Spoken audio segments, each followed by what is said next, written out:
Hi Ocean Tower 2 residents. Today is November 12th, 2021.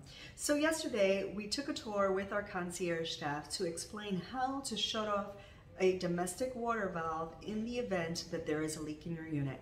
This is super important not just for our staff to know, but for you to know. So if you're in your unit and you're experiencing a leak, Yoel's going to walk us through how to shut that off. We hope that you enjoy, and if you like it, give it a thumbs up. Please remember to subscribe, and we will make this a more frequent part of our updates to allow you to see some of the things that we go over with our staff, as well as what you can do in the event of an emergency. As always, stay safe and have a great weekend. Okay, Ocean Tower 2 residents, so here we are with our concierge staff. Wave over, say hi. Hi. Hello. We're here learning with Yoel how to shut off a domestic water valve, but you can learn too. So in the event that something happens in your unit, this is what you do. Yoel? This training, first with a question. Do you know what is the most common cause of loss in a condominium? Does anybody have an idea what is the major or most common cause of loss in a condo? What causes more claims in a condo? Water leak. Water leaks accounts for 70% of water losses in condominiums and claims to insurance companies. So that's why it's so important to know exactly what to do fast and effective. Today we're going to be dealing only with the residential side. This is a simple system, but as simple as it is, it might be also complicated. So first rule is you never get too stressed. You have to go straight to the point, and you have to identify one of the three bodies of water that you have in the unit. So number one is the residential water system. Number two, it's the AC water system, and number three is these guys, fire sprinklers.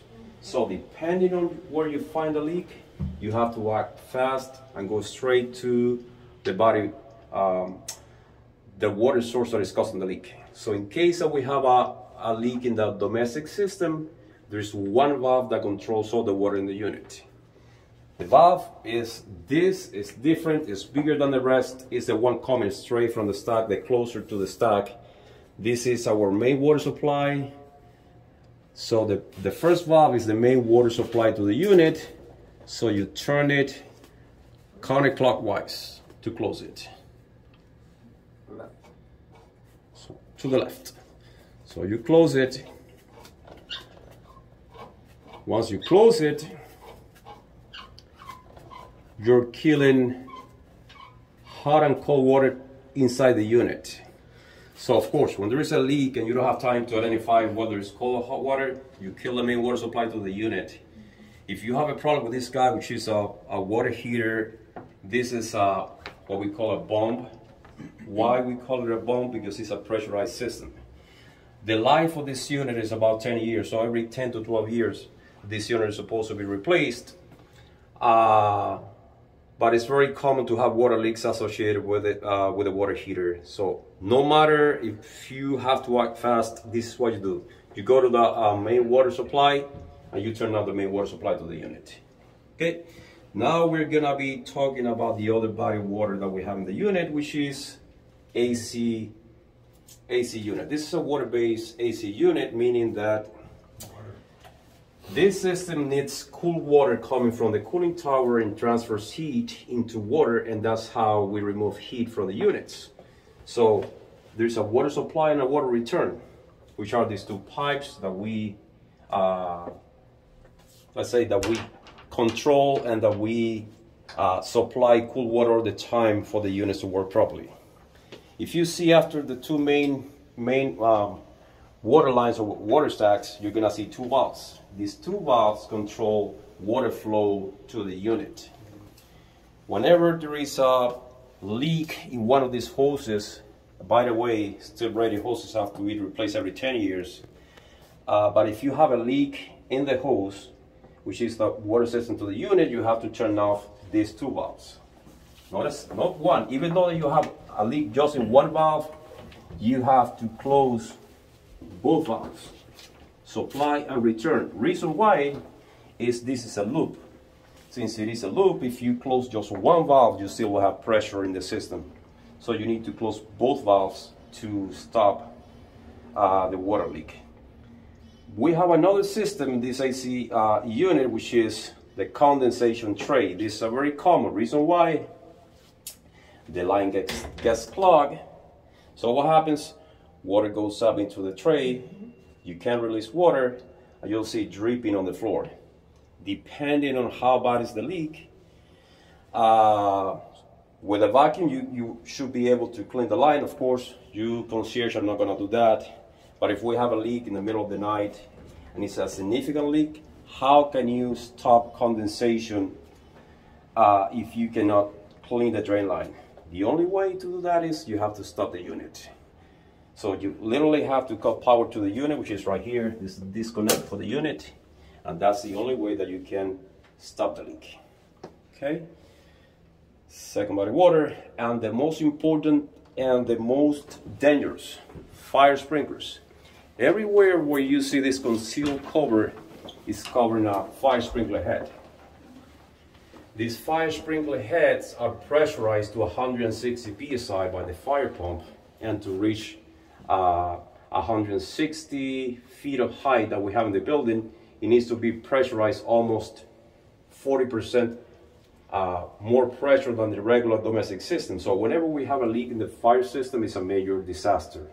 And the pump continues to provide pressure. So this one is very important. I'm going to show you how to effectively close the system. In this case, as I mentioned before, whenever we have water flow in the system because one of the sprinklers break, this sensor right here, which is a tamper switch, sends a signal to the fire panel, and it says water flow. There's just a single message in the fire panel that makes me run immediately, and that is water flow. Whenever you see in the fire panel water flow, you have to go straight to the place where the truck is. If it is the 9th floor, core number 5, you have to find out which unit it is, and you go as fast as you can. Why? Whenever there is water flow, it means fire sprinkler is broken.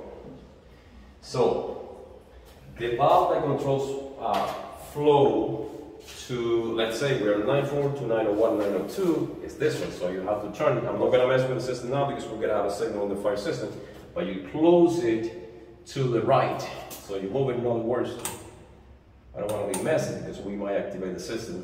To the right, all the way to the right. Keep in mind that this chain might stop the valve from fully close it. So pull the chain back and rotate it to the right. Okay? That closes, once you fully close the valve, stops pressure in the system.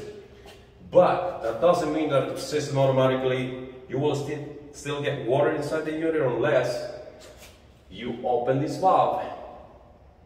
Okay, this one, I'm not going to do it because I'm going to activate the system. But once you close this valve, this one has to go straight with the pipe, and this one has to come straight with the pipe. That means that we are releasing pressure from the fire sprinkler system to the drain system of the building. So the fastest you do this, the faster you do it, the less water is going to be inside the unit. Close it fast, you're killing pressure from the fire pump inside the unit.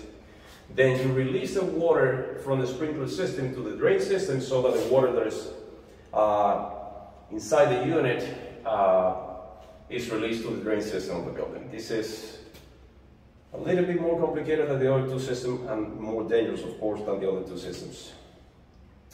So just keep in mind too that you should, before ever touching this, be in communication with UL. Also come with a partner, because this system, like he said, is a lot more complicated than the other system, and this can have a much more drastic effect on the outcome.